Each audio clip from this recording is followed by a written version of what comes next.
It's been a while since I made this type of videos. I plan to make more. But what do you guys think about this type of videos? Do you like them, and do you find them helpful about finding new animes to watch? The previous video was about the anime series Jaeger. Have you watched this anime? If yes, did you like it? Let me know in the comments. Anyway, in this video I'm going to talk about No Guns Live. This anime is based on a manga, so by default the expectations are high, since manga stories are superior to everything else in the storytelling world. Nothing comes close to the amount of effort a mangaka puts in the story, always trying to create a new path and reach new levels of storytelling. This is one of the biggest differences between mangas and other stories, who mostly are copies of one or two stories that are successful. A writer should not give the audience what they want, because they will ask for mediocre things, since they are not professionals and they don't know what is best, but give them something that they did not know they wanted, but they really needed. And by doing all of those things, the writer can come up with something unique, and not just copy and paste from other stories that were done before. Anyway, when I started watching the first episode, I did not know that No Guns Live was based on a manga, because I did confuse it with Assassin's Pride. This anime is based on a book. But it did not take me long to figure out that No Guns Live, it is not based on a book. There are several things that are different between a book story and a manga story. But two things that you can notice right away is the animation, the way the world is drawn, and the design of the characters. The difference is like night and day. And the other thing is the way how the story is written. An anime that is based on a book, it will take 5 or 6 episodes to progress and develop the story from one point to another, while an anime that is based on a manga can do all that in 2 or 3 minutes. That's because a book writer is like a gardener. They deal with everything, obtaining the seeds, working the ground, planting the seeds, and waiting for them to grow, and then comes the harvest. While manga writers are like butchers. They slay everything. They always cut to the point. For example, if the story is about war, then every element in the story that does not contribute to that, they eliminate it. Anyway, now let's get more specific about No Guns Live.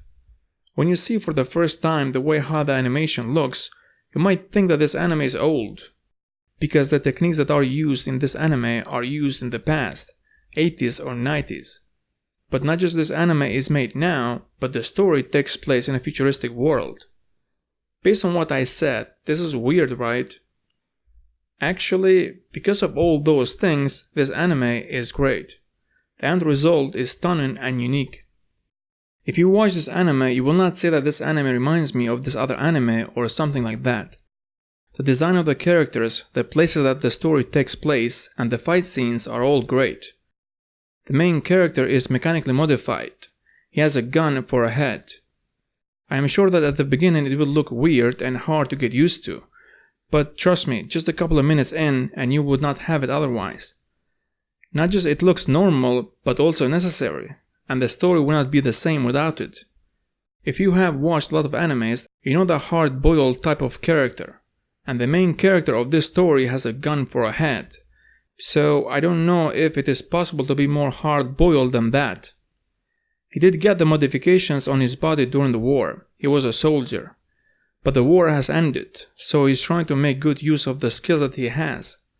People can hire him to deal with whatever problem they have, and usually those problems are never good. I'm trying not to spoil the story, but here's just a small example of what he deals with. There was someone who was attacking people with mechanical parts, mostly kids, and the people who were affected were suspecting that those acts were done by a group that is against mechanical modifications. So they went to him since they failed to stop the one who was behind those attacks, and did ask Juzo, the main character, to find and stop those who are behind those attacks.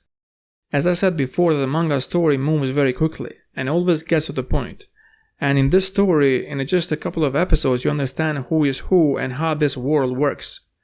So you are really invested, even though you are just a couple of episodes in. The characters are great, they are unique, no one is under someone else's shadow, so they all bring something to the story.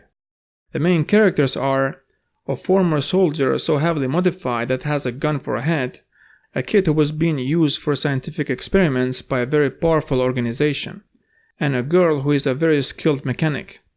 The three of them make a very interesting group. There isn't a dull moment when they are together.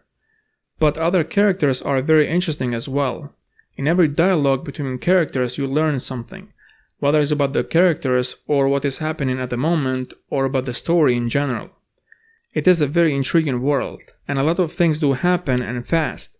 I'm not going into details because I don't want to spoil the story, but I will make other videos about No Gun's life, and there I will get into details and analyze the story in general or specific things. Thanks for watching, see you in the next video.